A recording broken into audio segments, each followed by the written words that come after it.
7G100, découvrons ensemble cette nouvelle offre. Alors, très rapidement, l'ordre du jour de cette présentation. AppSci en quelques chiffres pour vous présenter notre société, si vous ne nous connaissez pas. Et puis ensuite, donc justement, l'offre 7G100 pour passer en revue les différents aspects de cette offre. Et donc, une illustration concrète, la découverte de cette offre au travers d'un certain nombre de fonctionnalités autour de la gestion commerciale, de la gestion comptable et financière, également de la partie qui s'appelle Sedge étendue, sur lesquelles je vais passer un petit peu de temps, et donc bien entendu des questions-réponses si vous le souhaitez. Alors, AppSci Cyborg, nous sommes éditeurs et intégrateurs de solutions de gestion depuis 30 ans. Le chiffre d'affaires de l'entreprise était en 2016 d'un peu plus de 48 millions d'euros. AppSci Cyborg, ce sont 375 collaborateurs qui sont répartis dans 13 agences, organisées à peu près sur toute la France. Et AppSci Cyborg, ce sont 3300 clients qui nous font confiance, qui sont en contrat chez nous. Donc notre métier s'oriente autour de 3 axes. Conseiller, déployer et accompagner. Alors conseiller, c'est vous conseiller dans le choix de la meilleure solution au regard de vos contraintes, de vos projets bien entendu, de vos spécificités. Et puis ensuite, bien entendu, déployer cette solution dans votre entreprise avec vous, et puis vous accompagner tout au long de la vie de la solution dans votre entreprise, ou même vous accompagner à faire évoluer cette solution en fonction de l'évolution de cette société. Nous avons un certain nombre de partenaires. Alors, les principaux sont Microsoft et Sage. Aujourd'hui, on passera un petit peu plus de temps sur la partie qui concerne Sage. Et nous avons aussi un certain nombre d'autres partenaires que nous appelons des alliances technologiques. Ces autres partenaires éditeurs nous permettent de compléter les solutions de Sage ou de Microsoft éventuellement pour pouvoir vous proposer une couverture fonctionnelle la plus large possible. Alors, je vous disais que nous sommes intégrateurs de solutions de gestion depuis 30 ans. Effectivement, cette année, nous fêtons nos 30 ans et nous organisons à cette occasion un événement au pavillon d'Armenonville à Paris. Vous êtes les bienvenus si vous souhaitez vous joindre à nous. Vous pouvez venir passer la journée avec nous. Vous retrouvez le lien d'inscription, bien entendu, directement sur notre site. N'hésitez pas à venir nous rencontrer, nous pourrons échanger à cette occasion. Donc voilà pour ces différents aspects. Passons maintenant à la partie Sedge100, donc Sedge100C, l'offre pour les PME et les PME. Alors, cette offre, c'est à la fois une offre modulaire et aussi une offre intégrée. Alors, on va commencer par la partie modulaire, c'est-à-dire qu'on va dérouler ensemble les différents modules que comporte cette offre. Donc, Sedge100C, c'est en tout une gestion commerciale qui va vous permettre donc de gérer vos clients, vos fournisseurs, votre cycle de vente, votre cycle d'achat, vos stocks éventuellement, les projets si vous êtes sur une activité de service, toute la partie donc facturation, bien entendu. Aussi, dans l'offre Sedge100, une partie donc CRM. CRM ou gestion de la relation tiers, qui va nous permettre de travailler soit sur la partie force de vente, soit sur la partie service client, soit sur l'ensemble de ces deux aspects. Et donc, avec cet outil, vous allez pouvoir gérer vos contacts, vos opportunités, vos portefeuilles, vos campagnes marketing, éventuellement des tickets clients, donc sur tous les métiers qu'on va appeler du helpdesk par exemple, ou du service après-vente. Également, on a une solution qui s'appelle Sedge100 Document Manager, qui est une solution de GED. C'est une solution de gestion électronique de documents qui va vous permettre de dématérialiser et de partager les documents de l'entreprise. On peut même aller jusqu'à la mise à disposition d'un extranet client, ou d'un intranet client, pardon, d'un portail client en tout cas, dans lequel vous allez pouvoir diffuser des documents que vous souhaiteriez partager avec votre écosystème. Sedge100, c'est aussi la saisie de caisse décentralisée. La saisie de caisse décentralisée, c'est un outil qui va vous permettre de gérer vos points de vente. L'intérêt de tous ces outils, bien entendu, c'est qu'ils communiquent les uns avec les autres et que donc on évite la multiple saisie, et c'est le cas pour tous les outils dont je vous parle actuellement. Sedge100 étendu, c'est, on va dire, une extension de la gestion commerciale. Ça va vous permettre de rendre accessible une partie de votre système d'information en mobilité. On va parler d'intranet ou d'extranet à partir du moment où vous mettez un accès sécurisé, un VPN, pour que les personnes qui sont éventuellement à l'extérieur de l'entreprise puissent accéder à votre système. Sinon, ça peut très bien être utilisé en intranet. Sage 100C étendu, c'est une solution donc, web qui va vous permettre de donner accès à certaines populations, à une partie donc, de votre système d'information, donc peut-être certaines informations plus commerciales par exemple, on va y revenir.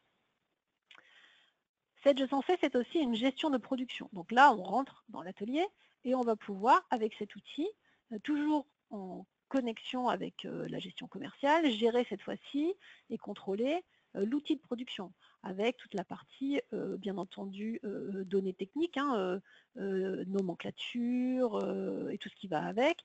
Et puis, on rentre dans le process de la planification de production, votre gestion des approvisionnements, votre CBN, les prévisions industrielles et commerciales et le plan directeur de production, toute la partie gestion de maintenance de vos machines, de vos ressources, une gestion de qualité et un deviseur également pour pouvoir donc travailler sur ces aspects plus orientés production. Ensuite, Sage 100C, c'est aussi un aspect comptabilité finance. Alors autour de la comptabilité finance, on a bien sûr l'offre de comptabilité qui va vous permettre de gérer votre comptabilité.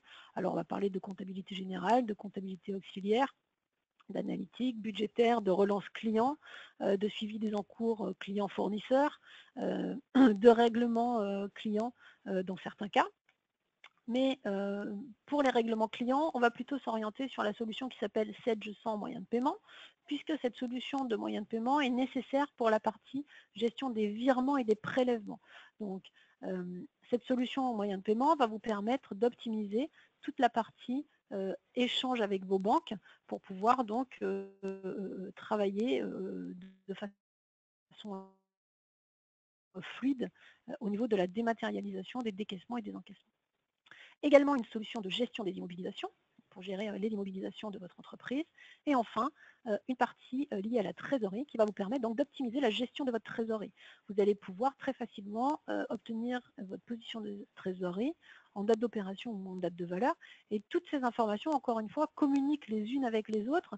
L'idée étant de mettre à votre disposition un outil qui va vous permettre d'optimiser, de fluidifier les échanges à l'intérieur de votre entreprise au travers des différents services qui donc vont être concernés.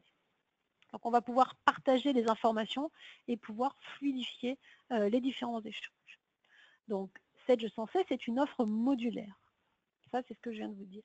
Et à cette offre modulaire, chacun de ces modules va éventuellement pouvoir disposer d'options.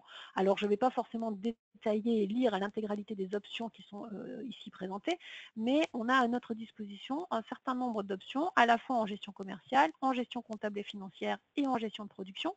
Ça nous permet en fait de vous proposer la solution la plus adaptée possible en fonction de vos besoins. On va avoir un socle de base en termes de fonctionnalités et on viendra vous proposer les options qui sont les plus pertinentes au regard de votre métier et de vos spécificités, des besoins qui sont les vôtres. Alors, certaines de ces options sont des nouveautés puisque cette version Sage 100C est une offre qui a été lancée en début d'année. Hein. C'est l'évolution logique de Génération i7 qui était la version précédente. Toutefois, c'est aussi l'occasion pour Sage de nous proposer de nouvelles options et de nouvelles fonctionnalités qu'on pourra activer ou pas donc en fonction de vos besoins. On reviendra ensemble, si vous le souhaitez, sur le détail de ces options, mais ça sera forcément dans un second temps. Et puis, Sage 100C, c'est aussi un certain nombre d'éléments en termes de base de données et de nombre d'utilisateurs, puisque la solution Sage 100C est une solution, on appelle ça desktop ou on-premise, c'est-à-dire que c'est une solution qui va s'installer dans votre entreprise, sur vos ordinateurs, sur votre serveur, et donc il y a effectivement un découpage qui est organisé donc en trois notions, donc qui s'appellent Essential, Standard et Premium. Et en fonction de ces trois notions, on va avoir donc un certain nombre d'aspects liés à la structure de la base de données. Donc Essential, on n'aura que de la base de données SQL Express avec un certain nombre d'utilisateurs nommé maximum, donc 10 utilisateurs. On est sur un socle fonctionnel qui est relativement mesuré et un certain nombre d'options limitées.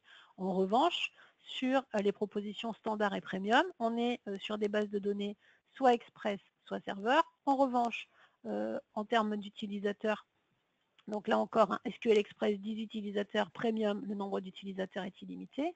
Le socle fonctionnel, quant à lui, est plus riche, plus complet, et toutes les options sont éventuellement disponibles. Encore une fois, cela va dépendre des besoins qui sont les vôtres. Alors, on a à votre disposition, bien entendu, et puis on pourra échanger aussi sur le sujet, ce qu'on appelle le découpage fonctionnel qui nous permet donc de vous proposer le détail des différentes fonctionnalités. Je vous ai dit que Sage Sensé, c'était une offre modulaire, mais c'est aussi une offre intégrée. Donc, on a à notre catalogue différentes solutions intégrées qui s'appellent Suite comptable et financière, qu'on appelle aussi SCF, Sage Sensé Entreprise ou Sage Sensé Entreprise Industrie. En fait, ce sont des bundles, des regroupements de solutions qui vont nous permettre de vous proposer la plus large couverture fonctionnelle, encore une fois, au regard des spécificités qui sont les vôtres. Donc ça, au moment où on échangera ensemble en fonction de vos besoins, bien entendu, on vous proposera la solution qui est la plus appropriée en fonction des différents besoins. Donc voilà, très rapidement et en quelques slides, le périmètre de l'offre. Ce que je vous propose maintenant, c'est de passer à l'illustration dans le produit. Alors vous avez vu que cette offre est assez vaste, assez large, donc du coup, j'ai fait les choix et j'ai choisi de vous présenter, alors bien entendu, l'ergonomie de la solution, mais ensuite, on va illustrer un flux de vente dans la gestion commerciale. On verra les impacts en comptabilité, en trésorerie. On passera quelques instants dans la partie rapprochement bancaire autour de la comptabilité. On enregistrera un règlement fournisseur. On regardera les impacts en comptabilité.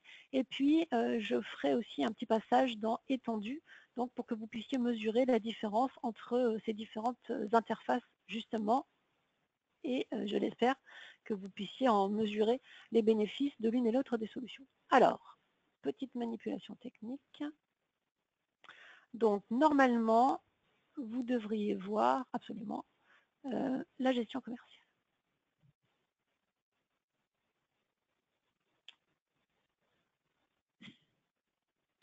Donc ici, je suis dans mon écran de gestion commerciale. Donc en termes d'ergonomie, vous voyez qu'on a sur la partie gauche de l'écran une barre. Dans cette barre, on a tout un tas de fonctionnalités, de raccourcis qui sont à notre disposition. Cette barre peut être masquée ou affichée en fonction des souhaits de chacun des utilisateurs. La gestion des droits également va permettre de masquer certaines des fonctionnalités.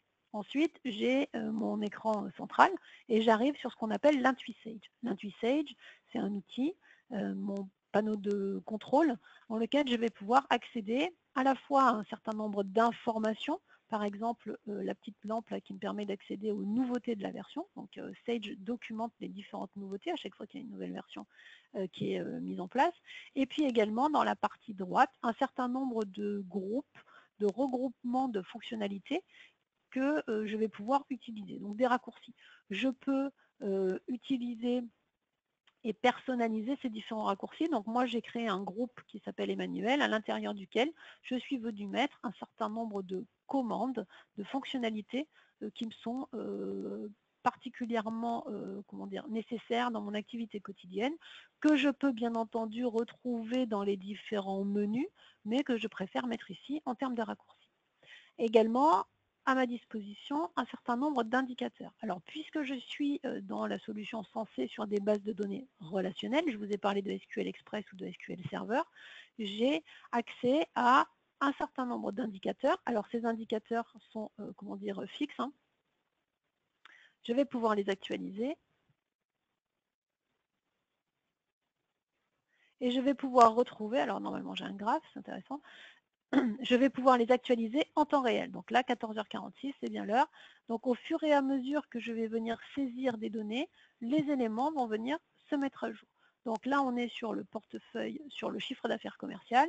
Je peux également avoir mon portefeuille du mois de mai, avec donc ce qui est commandé, ce qui est facturé, ce qui est livré en termes de codification. Donc j'approche mon pointeur et je vois les différents segments. Alors, malheureusement, je ne peux pas cliquer ou double-cliquer sur la partie commandée pour rentrer dans le détail de ce qui est commandé. Ce n'est pas encore possible aujourd'hui. Ça fait partie projections sur lesquelles l'éditeur travaille, mais pour l'instant, les indicateurs qui sont à ma disposition sont tels quels et ne me permettent pas ni d'être personnalisés, ni de double-cliquer sur telle ou telle ligne pour pouvoir rentrer dans le détail. Donc voilà sur la partie gestion commerciale, mon écran d'accueil. Ensuite, je vais rentrer, on a dit qu'on allait faire un cycle de vente. Alors, pour pouvoir travailler dans les ventes, comme je vous le disais tout à l'heure, soit j'utilise les fonctions ici de gestion des ventes, soit je viens dans mon IntuiSage, vous voyez, hein, ce sont les mêmes raccourcis, soit j'accède par les menus d'en haut directement à la partie qui m'intéresse. Donc moi, je vais venir directement ici, saisir un document de vente, puisque donc on a dit que j'avais besoin de faire par exemple un bon de commande. Alors, vous voyez que bien entendu, je peux passer du devis. Le devis, je vais le transformer en bon de commande. Le bon de commande, je vais pouvoir éventuellement le transformer en préparation de livraison et ou en bon de livraison. Donc je peux utiliser l'intégralité des étapes ou sauter une étape, faire directement du devis une facture ou directement une facture si je le souhaite. Hein. Ça dépend de votre organisation et des besoins et ça peut être variable. Donc là, je choisis de saisir un bon de commande. Quand je saisis un bon de commande, j'ai donc un écran qui s'affiche. Cet écran, je vais pouvoir l'utiliser de cette façon. Alors, je saisis les premiers caractères du code client. Par défaut, je n'en ai qu'un, donc il me propose de l'afficher. J'aurais pu procéder différemment, par exemple de cette façon, et donc là j'ai la liste, et sinon,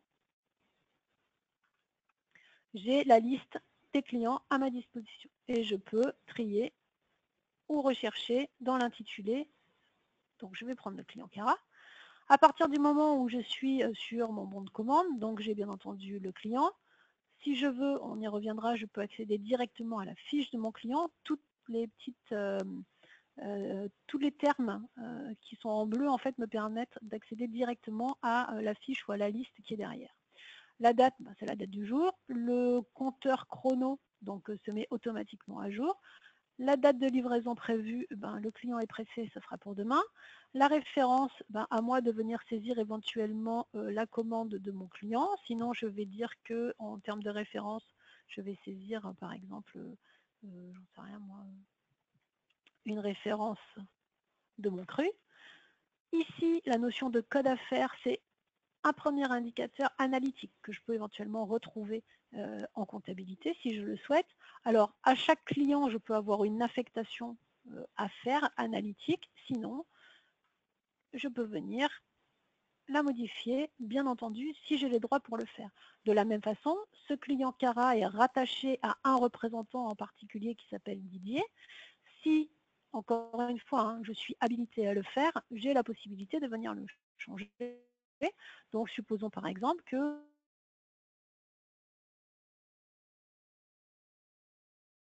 le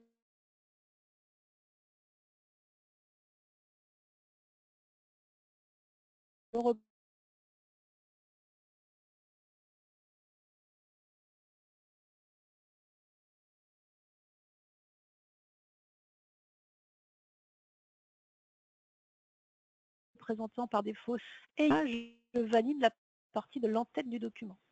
En arrière-plan, le système est venu alimenter un certain nombre d'informations. Alors par exemple, les modalités de livraison ou en tout cas l'adresse de livraison de mon client. Je lui ai rattaché par défaut une adresse de livraison. S'il en a plusieurs, je peux la changer. J'ai aussi des informations qui concernent éventuellement le tiers payeur si vous êtes concerné par ce genre de choses. Et puis, j'ai des informations qui concernent aussi la DEB pour ceux d'entre vous qui seraient concernés. Donc, j'ai validé l'entête. J'ai aussi un certain nombre d'éléments qui concernent l'échéance. On va y revenir. Maintenant, je viens saisir des éléments. Alors, quand je saisis, je saisis encore une fois, soit les premiers caractères, soit je demande l'affichage de la liste des articles. Alors, je peux travailler de plusieurs façons. Par exemple, moi, je sais que ce client, il a besoin d'une bague en argent. Très bien, donc j'ai mon catalogue qui s'affiche, ma bague argent est ici, et donc il en veut 10, je valide la ligne. Alors, j'ai ce qu'on appelle un conflit de remise. Dans la fiche de mon client, j'ai enregistré des conditions tarifaires particulières. Sur la famille produit, j'ai enregistré des conditions tarifaires particulières. Et sur l'article, j'ai enregistré des conditions tarifaires particulières. Du coup, l'application me dit, parce que je lui ai demandé de se comporter comme ça, me dit, j'ai un problème, je ne sais pas quelle est la remise à appliquer, à toi de choisir.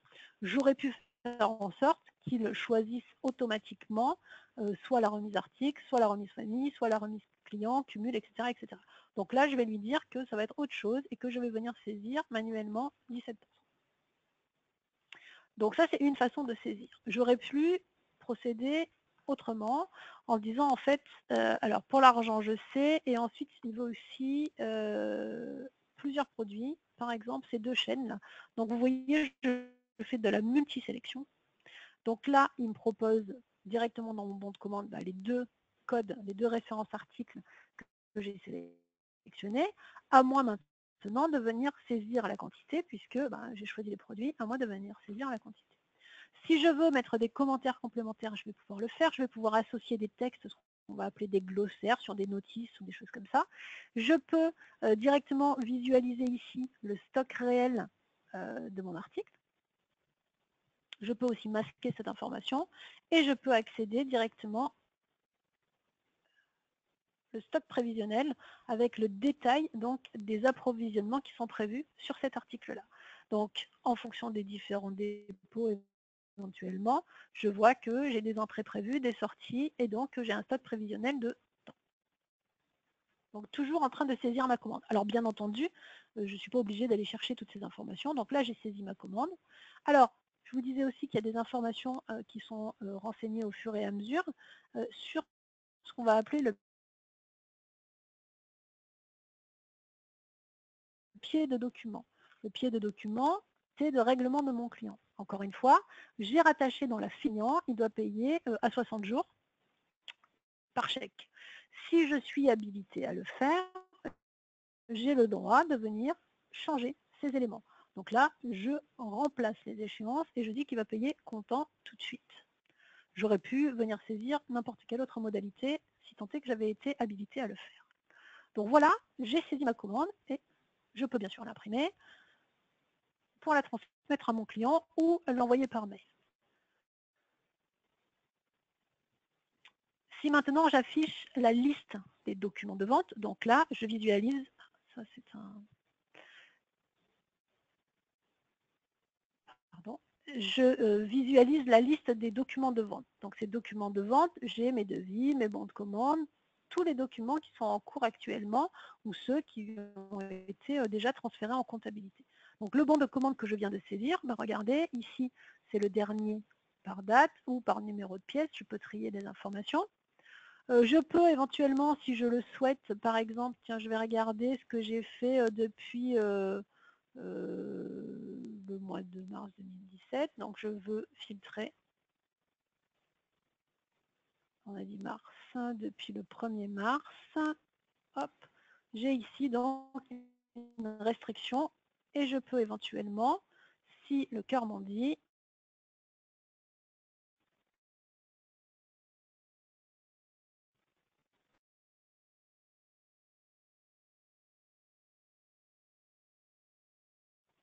c'est ce que je peux faire. Alors, ce que je peux faire dans les documents des ventes, je peux faire exactement la même chose au niveau des documents d'achat, bien entendu. Je peux faire dans la liste des clients, dans la liste des articles, etc. Donc ici, mes bons de commande. Donc mon bon de commande, je vais maintenant le livrer. Alors, j'ai plusieurs façons de procéder. Je vais procéder ici de façon unitaire, par exemple.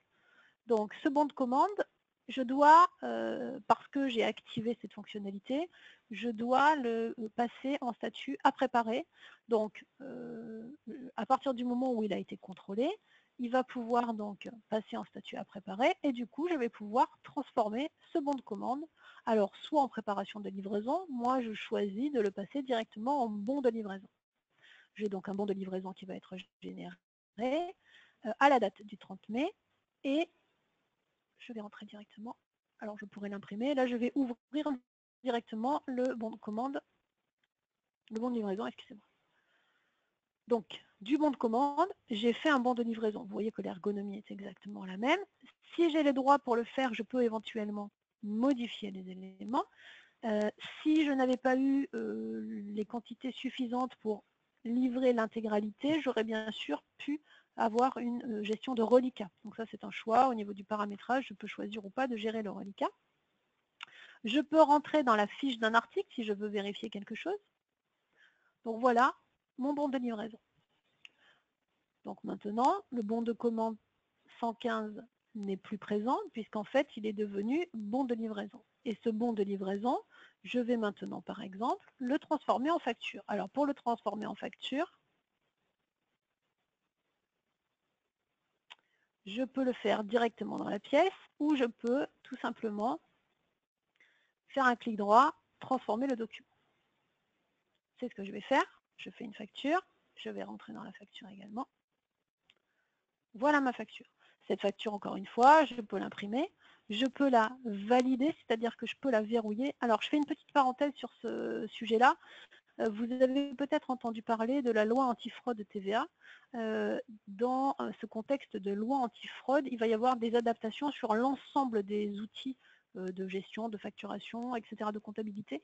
Donc, la version que je vous présente aujourd'hui n'est pas encore certifiée conforme, puisque la version certifiée conforme sortira dans le courant de l'année 2017 pour une mise en conformité au 1er janvier 2018. Vous savez que c'est à partir de janvier 2018 qu'on doit être capable de sortir individuellement dans les logiciels donc ce certificat. Donc il y a un certain nombre de fonctionnalités qui sont ouvertes aujourd'hui en modification qui seront forcément interdites dans quelques temps.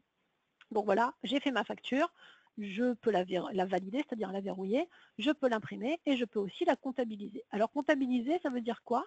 Ça veut dire qu'en fait, je vais transférer ces informations en comptabilité. Donc là, par exemple, j'ai 5 factures qui n'ont pas encore été comptabilisées, mais je vais le faire pour toutes. Donc directement, j'envoie en comptabilité donc le client Cara, Opal, Christ, etc. J'ai dit quoi? J'ai dit comptabiliser les documents. Il me demande si je veux le faire. Alors, naturellement, il me faut avoir les droits pour pouvoir faire ce genre de choses. Donc, la facture a disparu, pas tout à fait. Elle est simplement maintenant comptabilisée. Et donc ici, hop, flûte. Voilà ici ma facture, mes factures comptabilisées. Facture comptabilisée qui donc maintenant est bien entendu absolument plus modifiable puisque les informations sont passées dans la comptabilité. Si je veux avoir l'histoire de cette facture, je veux savoir ce qui s'est passé, donc je m'aperçois que cette facture en fait, c'est la facture qui a été générée à partir du bon de livraison 94 qui lui-même est issu du bon de commande 115. Je peux avoir des schémas bien plus complexes éventuellement. Vous voyez, donc là, je suis passée par une préparation de livraison ou d'autres choses encore plus compliquées. Éventuellement, je peux avoir des regroupements de documents.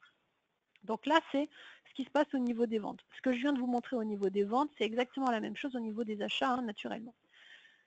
Si je fais un petit passage au niveau de la liste des clients, ce que je peux vous montrer aussi. Donc voilà, une liste de clients. Donc par défaut, ce sont deux informations, le numéro et l'intitulé, mais je vais pouvoir venir rajouter des informations. À droite, ce sont les informations qui sont affichées, et à gauche, ce sont les champs qui sont proposés par Sage et qui me permettent donc de rajouter ces informations. Alors, j'ai la possibilité dans une fiche client de rajouter ce qu'on appelle des informations libres. Des informations libres, et donc, vous voyez, point de fidélité, fin de validité de la carte de fidélité, ce sont des informations que je suis venue rajouter. Je peux rajouter ces informations et je peux éventuellement m'en servir pour trier. Je peux, encore une fois, comme je vous l'ai montré tout à l'heure, je fais ma sélection, copier, les éléments sélectionnés, je vais dans Excel, je vais ouvrir une deuxième feuille, je fais coller et je retrouve les informations directement dans Excel. Donc voilà très rapidement les éléments dans la gestion commerciale. Donc maintenant, si je bascule dans la comptabilité, donc vous voyez qu'en termes d'ergonomie, on est sur quelque chose qui est très proche. Dans la comptabilité, je n'ai pas encore eu l'occasion de créer mon groupe et manuel, mais j'ai déjà un certain nombre de raccourcis à ma disposition. En termes d'indicateurs, j'ai des indicateurs, cette fois-ci plus orientés comptables. Donc j'ai mon chiffre d'affaires comptable. Alors moi, ce que je veux voir, c'est sur les 12 derniers mois. Alors on est sur 12 mois glissants, hein. Donc vous pouvez tout de suite visualiser la comparaison par rapport à la période précédente. Donc ça, c'est mon chiffre d'affaires comptable, mon encours client, mon encours fournisseur. Donc là, en 3 clics, j'ai accès à des informations qui sont somme toute assez pertinentes et assez intéressantes. J'ai donc enregistré une facture sur le client éclat. Non, pas du tout, car.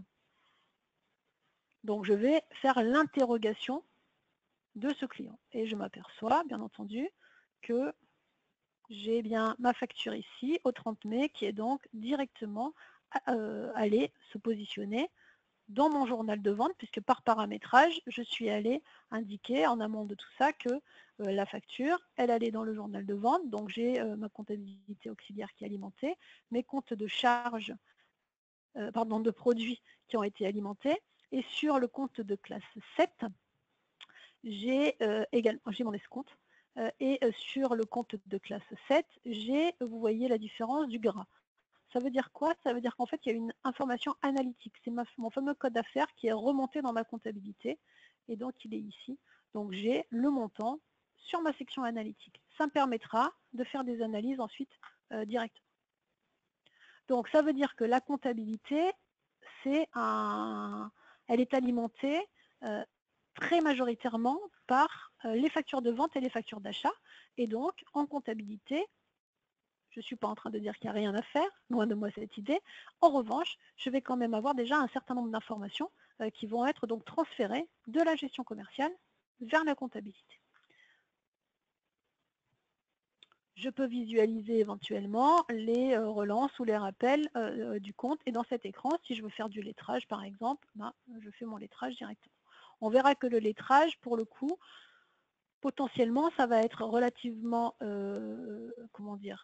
anecdotique, puisque les règlements étant générés directement dans le système également, le lettrage va se faire quasi automatiquement. Donc voilà l'alimentation de la comptabilité à partir de la gestion commerciale. On a parlé tout à l'heure de comptabilité et on a dit que ce qui pouvait être intéressant au niveau de la comptabilité, c'est la partie rapprochement bancaire. Alors bien entendu, sur la partie rapprochement bancaire, alors moi je vais vous présenter plutôt la partie rapprochement bancaire. Alors le menu s'appelle rapprochement bancaire automatique, je préfère appeler ça du rapprochement bancaire assisté.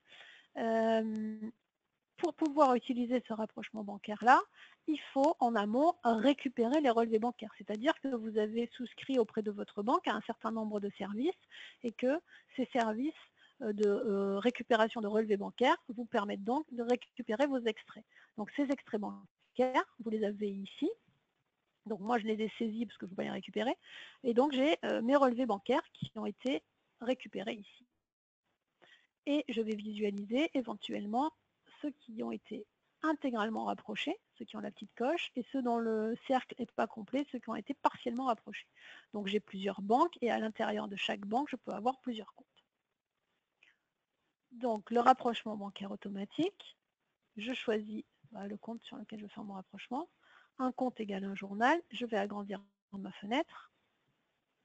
Alors je bricole un peu mon écran. Hop. Dans la partie haute, mes extraits, dans la partie basse, ma comptabilité. Alors, je peux, en amont de tout ça, bien sûr, aller paramétrer mes codes interbancaires. Donc ça me permet éventuellement de, j'allais dire, lancer un rapprochement automatique, ou en tout cas d'épurer un certain nombre d'informations et de lignes de mon extrait et de ma comptabilité. Après, si je n'aime pas ce type de procédé, pas de problème, je peux très bien dire, ben voilà, cette ligne, par exemple, de mon mouvement bancaire est associée à cette ligne de ma comptabilité. Alors moi, je n'ai pas du tout regardé les montants, donc je suis peut-être en train de faire de grosses bêtises, mais en termes de présentation et d'ergonomie, on est sur quelque chose, vous voyez, de très intuitif. Ça va avec ça, ou on va dire que ça et ça va avec ça. Je clique sur rapprocher. Bien entendu, s'il y a un écart, il va me demander si je souhaite passer une écriture d'écart et je paramètre aussi des seuils de tolérance. Donc ça, je ne vais pas faire parce que quand même, c'est pas terrible. En revanche, ce qui peut m'intéresser, ce que je peux vous montrer concrètement, c'est cette ligne d'agio. Donc là, par exemple, j'ai un agio qui figure sur mon mouvement bancaire et qui donc n'existe pas dans ma comptabilité. Je n'ai pas encore passé l'information puisque je viens de la réceptionner. Donc là, pour ne pas sortir de mon écran de rapprochement, ce que je peux faire, c'est directement générer dans ma comptabilité cette écriture. Donc là, je clique sur générer.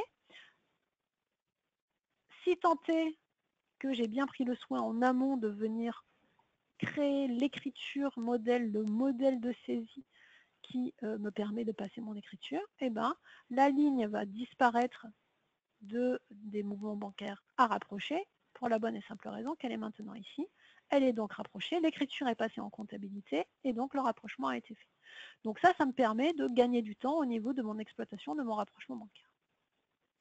Ce qui peut être intéressant aussi, c'est que, donc vous avez vu, on a enregistré dans la gestion commerciale une facture client, on a envoyé cette information dans la comptabilité, et ça a forcément un impact dans ma trésorerie. Ouais, excusez-moi, je suis ici.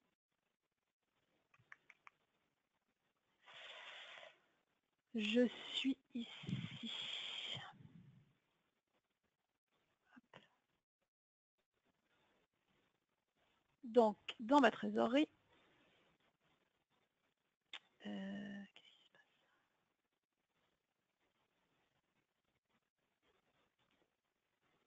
Voilà. Il faut que je mette un login et un mot de passe, sinon il n'est pas content. C'est une question de sécurisation. Alors, dans ma trésorerie, j'ai un petit outil qui peut m'aider à faire en sorte que ma trésorerie au quotidien soit la plus juste possible. Alors, je fonctionne sur des pastilles couleurs. Rouge, j'ai un problème. Orange, c'est moyen. Et vert, je suis plutôt pas mal. Alors là, rouge, toute la partie gauche, ce sont des actions que je peux mener, des vérifications. Et à droite, c'est éventuellement un certain nombre d'autres actions que je vais pouvoir mener, surtout sur la partie pour limiter l'impact d'un solde de débiteur, par exemple. Alors, ici, je n'ai pas encore intégré mes extraits bancaires. Dans mon contexte, c'est tout à fait normal puisque je n'ai pas activé cette fonctionnalité. Je n'ai pas de lien dynamique avec ma banque, donc j'accède pas à ces informations. Sinon, dans votre contexte, bien entendu, je pourrais aller regarder les comptes pour lesquels il y aurait eu une éventuelle erreur, ou en tout cas aller incorporer mes extraits directement. Ensuite, j'ai une pastille orange au niveau du rapprochement comptable. En fait, il me dit quoi? Il me dit simplement que je n'ai pas rapproché l'intégralité des écritures comptables. C'est tout à fait probable, c'est tout à fait envisageable. Donc, il me dit juste que toutes les écritures ne sont pas rapprochées. OK. Et ensuite, il me dit aussi, attention, il y a un certain nombre de prévisions échues pour lesquelles il n'y a pas de lettrage, il n'y a pas de règlement. Donc, il a 92 prévisions échues pour lesquelles il ne s'est rien passé. Donc ça, en fait, cette trésorerie, hein, mon outil, il est juste en train de lire les informations qui rentrent dans ma comptabilité. Si je veux, je clique sur le lien et à partir de ce moment, je consulte le détail de toutes les prévisions, donc de mes écritures comptables pour lesquelles la date d'échéance est dépassée. Où est ma date d'échéance? Pour lesquelles la date d'échéance est dépassée et pour lesquelles je n'ai rien fait. Date d'échéance. Donc la date d'échéance, elle est bien dépassée. Vous voyez, j'en ai de 2016, j'ai rien fait du tout, c'est pas bien. Et néanmoins, j'ai pas enregistré de règlement et j'ai pas fait donc de lettrage. Bon, bah ok, on va dire que j'ai fini, je suis au courant, c'est normal, ok. Donc ça me permet quand même de vérifier un certain nombre de sujets. Maintenant, ce qui est intéressant aussi, c'est de pouvoir mesurer et d'avoir une lisibilité, une lecture de ma trésorerie. Alors, supposons qu'à fin juillet, on va se positionner à fin juillet. Voilà. Donc là, j'ai, par nature de flux, mes prévisions de trésorerie, ma situation de trésorerie, en fonction de mon solde bancaire, parce que je suis allée récupérer mes relevés bancaires, et des différents mouvements qui sont prévus. Les différents mouvements sont prévus. Comment sont-ils arrivés là? C'est très simplement la lecture des informations qui ont été saisies directement dans ma comptabilité. Par exemple, là, je constate que j'ai un décaissement fournisseur de 230 000 €, de 315 000 € au 4 juin. Aïe, je double-clique sur la ligne et en fait, je constate simplement que ce sont bien des factures fournisseurs. Alors ces factures, elles sont juste positionnées dans ma comptabilité. Et donc, je visualise directement ces éléments sans aucune ressaisie. Je peux, si je le souhaite, sur une échéance en particulier, je reclique là-dessus, sur une échéance en particulier, je pourrais éventuellement décaler l'échéance. Mais là, le décalage que je fais sur le décalage de l'échéance dans ma trésorerie. En aucune façon, je n'impacte bien entendu la date d'échéance dans ma comptabilité. Ça me permet juste éventuellement donc, de décaler l'échéance dans ma prévision de trésorerie, d'avoir une position de trésorerie correcte, mais également peut-être de prendre mon téléphone, d'appeler mon fournisseur en lui disant, ben voilà, c'est 300 000 € là, je ne les paierai pas le 31, je les paierai la semaine prochaine, ou d'appeler mon banquier pour lui dire que je vais avoir un souci de 15 jours, par exemple. Donc voilà cette partie-là. Et puis, dans ma trésorerie, je peux aussi travailler aussi bien en date de valeur qu'en date d'opération. Donc, en fonction des éléments qui ont été enregistrés, donc par exemple sur mon relevé bancaire, j'ai bien une date d'opération et une date de valeur, et bien simplement en positionnant le curseur ici, j'aurai donc des échéances différentes. J'ai un affichage soit par nature de flux, c'est celui que je viens de vous montrer, soit par mode de règlement. Les modes de règlement, ce sont les modes de règlement que j'utilise dans ma comptabilité. Et les natures de flux, ce sont des regroupements de comptes comptables que je vais pouvoir créer et personnaliser en fonction des besoins. Alors, si ça voulait bien s'arrêter. Ça, c'est la partie situation de trésorerie. Également, en trésorerie, j'ai tout à fait la possibilité de venir saisir une prévision. C'est-à-dire que je peux tout à fait venir indiquer que je vais avoir à une certaine échéance des loyers, des salaires, peu importe la nature, je vais pouvoir venir saisir ici une prévision de trésorerie. Donc je vais dire que par exemple 31 mai c'est bientôt, je vais dire qu'au 30 juin 2017 sur ma banque, j'aurai mes salaires de juin, date de valeur, donc date d'opération 30 juin, et je vais mettre 1er juillet, je vais mettre le 3 juillet. 3 juillet 2017, et je vais dire que c'est ça. Pardon pour l'écran. Donc, j'ai enregistré ma prévision. Voilà, elle est ici. Et maintenant, si je réactualise les éléments, je dois avoir normalement, voilà. Donc au 2 juillet, en date d'opération, j'ai bien 55 000. Je suis en périodicité semaine. Si je me mets en date de valeur, normalement, il est passé sur la semaine précédente, puisqu'effectivement, on était sur la semaine d'après, pardon, puisque j'avais un décalage d'une semaine. Donc vous voyez qu'on va pouvoir combiner les éléments qui proviennent de la comptabilité et les éléments qui proviennent des données saisies. Donc ça, c'était pour la partie trésorerie. Donc de ma gestion commerciale, les informations vont basculer dans ma comptabilité. Il y a un lien dynamique. Je partage les fiches tiers de la gestion et de la comptabilité, bien entendu, et tout un tas d'informations. Ensuite, ces informations sont lues dans la trésorerie. Et puis, le dernier impact de tout ça, c'est la partie gestion des règlements. C'est-à-dire que dans ma partie gestion des règlements, je vais pouvoir traiter par exemple mes virements fournisseurs. Alors mes virements fournisseurs, là encore, vous voyez au niveau de la présentation, j'ai des raccourcis, ma barre à gauche que je peux éventuellement faire afficher ou pas en fonction des préférences, en fonction peut-être de la taille de l'écran aussi tout simplement. Donc là, je vais faire des virements fournisseurs. Alors comment je vais procéder? J'ai plusieurs façons de procéder. Là, ce que je veux faire en fait, je veux que l'outil me propose, me présente la liste de toutes les échéances présentes dans ma comptabilité pour lesquelles je n'ai pas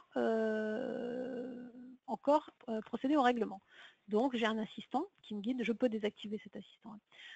Donc là je vais sélectionner les écritures comptables, je vais prendre les écritures qui sont dans le journal d'achat.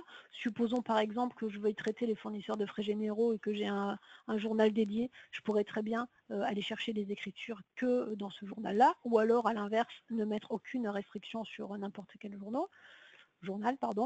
Je peux travailler par tiers payeur, hop, et donc là, il m'affiche la liste, le système m'affiche donc la liste de toutes les factures, de toutes les échéances pour lesquelles la date correspond aux sélections que j'avais enregistrées. Alors moi, je n'en avais pas fait, mais j'aurais bien entendu pu, par exemple, tout préparer pour le 31 mai. Et là, alors il faut que je gère ma fenêtre, j'ai un petit problème d'affichage. Je vais venir payer, on va dire, celle-ci, le 27 mars et 16 mars, je suis un peu en retard. Donc je vais dire que je paye le fournisseur bio au 31 mai 2017. Alors, je peux faire en sorte, bien entendu, de payer un fournisseur, de payer N fournisseurs, de procéder à du regroupement ou sans regroupement en fonction d'un certain nombre de paramétrages que j'aurai enregistrés. Donc là, en fait, j'ai dit que je ne voulais pas de regroupement, donc il va me faire les deux lignes distinctes. Sinon, j'aurais pu faire du regroupement. Je peux faire un règlement partiel, bien entendu. J'ai pointé, je dis OK. Donc là, pour mon fournisseur bio, ici, j'ai deux factures, deux échéances que je vais positionner, 20 400 et 42 657. Donc là, j'ai préparé mes échéances. Je vais maintenant les envoyer et les transmettre à la banque en date du 31/05/2017. J'ai une référence qui se génère automatiquement. J'ai une banque que je peux modifier. Je génère directement un fichier magnétique et je lance ma communication bancaire. Alors, je pourrais le faire en plusieurs étapes. Je pourrais générer un fichier magnétique et attendre avant d'envoyer la communication bancaire. Je peux imprimer un bordereau d'accompagnement et la liste des mouvements, mais là, je le désactive parce que si je vous montre l'aperçu avant impression, le traitement n'ira pas jusqu'au bout. Et donc là, je génère mon fichier de virement. Alors moi, j'en ai déjà un. Je vais l'écraser, mais bien sûr que ce n'est pas ce qu'il faut faire. Donc là, pour le coup, pour mon fournisseur bio, c'est passé. Donc, j'ai généré mon fichier de virement et il est parti à la banque ou il est prêt à être envoyé à la banque. Ce que je vais faire maintenant, c'est que je vais envoyer les éléments directement dans ma comptabilité. Donc, on a dit 31. Donc, la manipulation a été réalisée. Si je retourne dans ma comptabilité et que je vais regarder ce qui s'est passé sur mon fournisseur bio, donc forcément dans les écritures lettrées, normalement à la date du 31, j'ai bien mes factures de 42 et 20 000 qui ont été donc payées. Donc j'ai les règlements, j'ai mon journal de banque et mon journal d'achat. Donc les écritures ont été payées et le lettrage a été réalisé. Donc, de ma gestion commerciale, je fais ma gestion des tiers, ma gestion de mes clients, ma gestion de mes tarifs, ma gestion de mon catalogue. J'enregistre mes devis, mes commandes, mes bons de livraison, je gère mes stocks. J'envoie ensuite tous les aspects liés à la facturation dans ma gestion commerciale, dans ma comptabilité. Dans ma comptabilité, j'exploite les différents éléments. Éventuellement, donc j'ai aussi toute une partie analytique que je vais pouvoir exploiter, personnaliser, compléter. J'ai bien entendu dans ma comptabilité accès à tout un tas d'indicateurs et d'états qui me permettent donc d'exploiter mes états préparatoires, grands livres, compte de résultats, balance, etc. Je gère mes règlements dans ma partie moyen de paiement et j'ai une lecture de ma trésorerie à partir du moment où j'ai bien rapatrié mes relevés bancaires. Donc ça, c'est le cycle, on va dire, classique, rapide que je souhaitais vous montrer. Et là, on est sur l'ergonomie qu'on appelle on-premise desktop, c'est-à-dire que les solutions sont installées, alors soit chez vous, dans votre entreprise, sur votre serveur et sur les postes clients, ou éventuellement chez un hébergeur, mais on est bien sur une solution qu'on appelle client-serveur. Maintenant, on a à notre disposition, je vous ai dit, une solution qui s'appelle Sedge Étendu. Sedge Étendu, c'est l'extension, ma gestion commerciale, sur une interface web. Donc là, je suis connectée sur étendu. Donc, et avec étendu, je vais pouvoir, par exemple, confier à des populations un profil plutôt commerce. on va dire surtout, commerce ou achat, je vais confier une partie de mon système d'information avec une ergonomie complètement différente de celle que je viens de vous présenter, mais tout aussi simple. Donc là, je suis connectée avec un utilisateur qui s'appelle Bernard Gendron. Bernard, il a un profil commercial, il a accès à son catalogue articles. Alors peut-être qu'il y a eu un time-out. Non, c'est bon.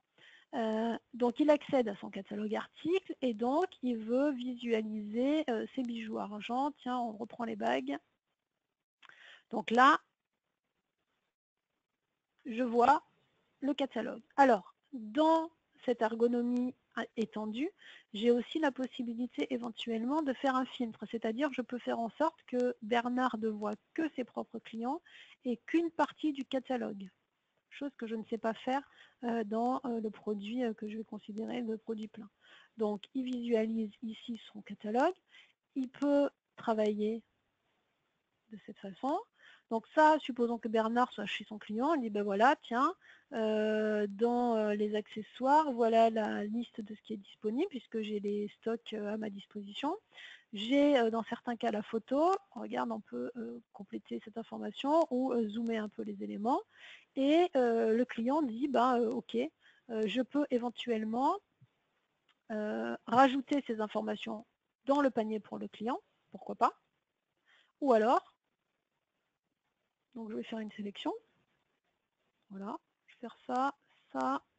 Après, je vais prendre dans mes bijoux en or une chaîne femme. Je vais prendre celle-là et je vais l'ajouter à la sélection.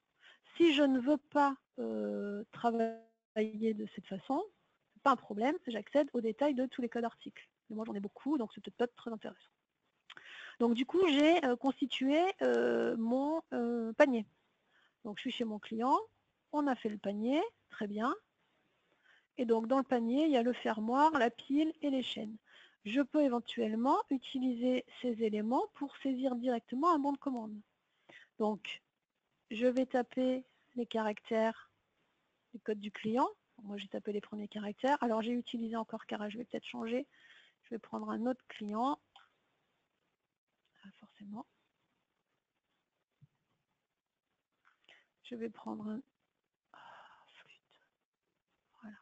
Je vais prendre le client qui s'appelle Cizel. La date, bah forcément.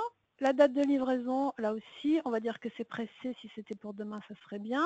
Le code à faire, comme tout à l'heure, par défaut, il est rattaché à mon client, mais si éventuellement je veux le changer et si je suis habilitée, je vais le changer. Et je passe à l'étape suivante. Ok. Donc vous voyez qu'en termes d'ergonomie et de prise en main, c'est assez simple. Donc les articles sont pré-renseignés puisque je les avais mis dans mon panier. Donc là, on veut 3 fermoirs, une des piles, allez, 10, et chaîne, une, ça ira très bien. La remise éventuelle aurait, s'il y avait eu une remise pour ce client sur ces articles, elle aurait été alimentée automatiquement. Si je suis habilitée à le faire, je peux venir la modifier, sinon bien entendu, je ne touche pas.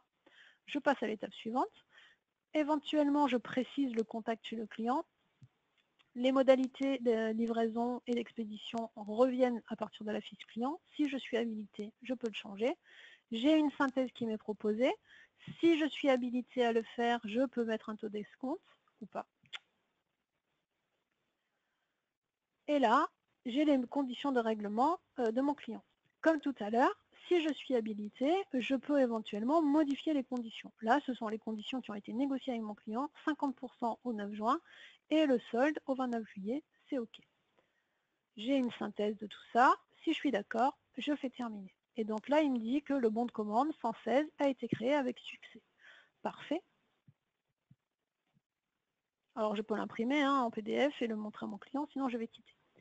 Et si, donc là, on est d'accord, j'étais soit à l'extérieur de l'entreprise avec un accès sécurisé, soit j'étais dans l'entreprise, mais pas du tout connecté à ma gestion commerciale produit plein. Pourtant, si je vais dans la liste de mes documents de vente, dans mes bons de commande, le bon de commande pour le client Cizel est bien ici remonté automatiquement dans mon système. J'ai bien ma pile, mon fermoir et mes chaînes avec les quantités qui ont été saisies sur mon commercial Bernard Gendron avec la date de livraison prévue, avec les modalités de règlement, pardon, hein, 50% est le solde, juin, juillet.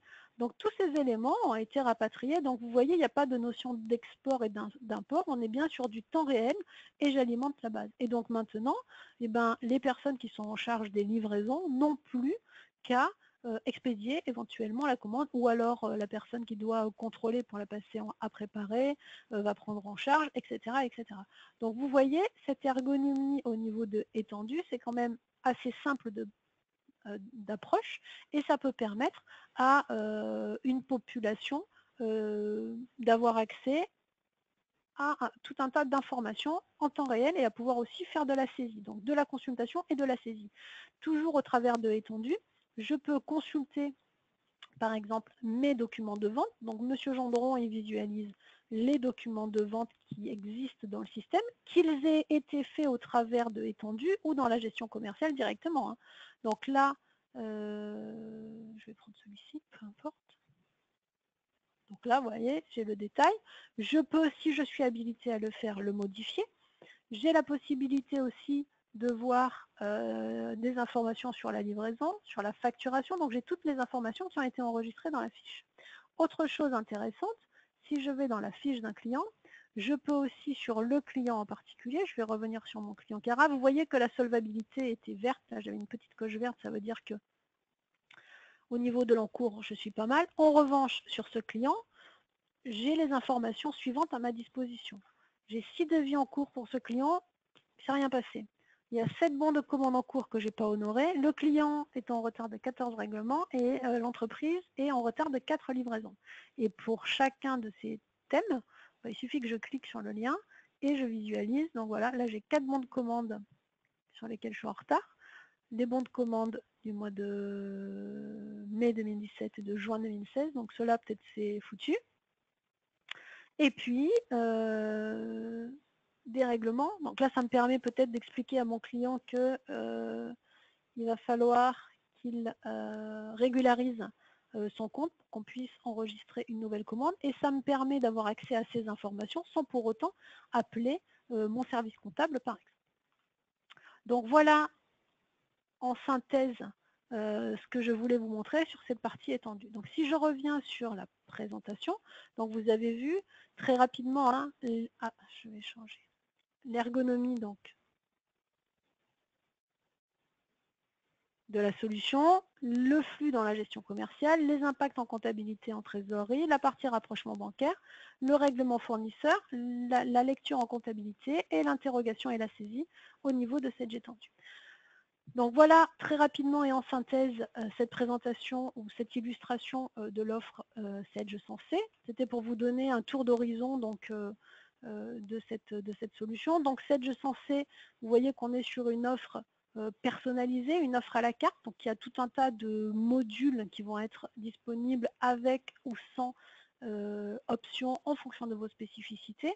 On est sur des bases de données relationnelles, ce qui nous permet d'être en temps réel au niveau des rafraîchissements des indicateurs, au niveau de la communication entre les différentes bases de données, et on est sur la marque Sage, donc que vous connaissez certainement, ou en tout cas qui a quand même une très forte notoriété. Donc voilà, pour conclure, je vous remercie de votre attention. Je vous rappelle que très prochainement, nous fêtons nos 30 ans et donc vous pouvez sans hésiter venir vous joindre à nous pour cet événement. Et puis, nous serons ravis à cette occasion donc, de pouvoir, bien entendu, échanger